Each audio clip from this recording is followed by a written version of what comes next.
Welcome to A1 TV Telugu news. Kakinada జిల్లా తాళ్లరేవు మండలం గడ్డవారి వీధిలో వెంచేసి ఉన్న శ్రీ గోపాలకృష్ణ ఆలయంలో 15వ వార్షికోత్సవ మహోత్సవాలు భక్తి శ్రద్ధలతో ఘనంగా నిర్వహించారు. ఉదయం విశ్వక్సేన పూజ, పుణ్యాహవచన కార్యక్రమాలు ముమ్మడి సత్యనారాయణ గురుస్వామి దంపతుల ఆధ్వర్యంలో జరిగే పలువురు భక్తులు ప్రత్యేక పూజలు చేశారు. మధ్యాహ్నం అన్న సంతర్పణ కార్యక్రమం నిర్వహించగా సాయంత్రం కోలాట నృత్య ప్రదర్శనలు అంగరంగ వైభవంగా ఆకట్టుకున్నాయి.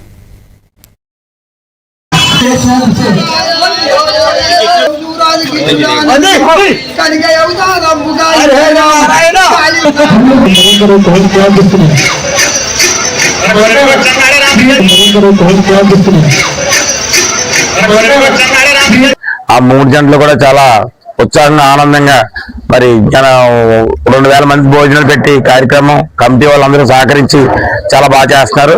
ప్రతి సంవత్సరం కూడా ఈ కమిటీ ప్రతి ఒక్కరూ ప్రతి సందాలు తీసుకుని ప్రతి సంవత్సరం వచ్చిన అమౌంట్ తో ఎక్కువగా చేసి ఈ కార్యక్రమాన్ని మేము జయప్రదం చేస్తున్నామని తెలియపరుస్తుంది.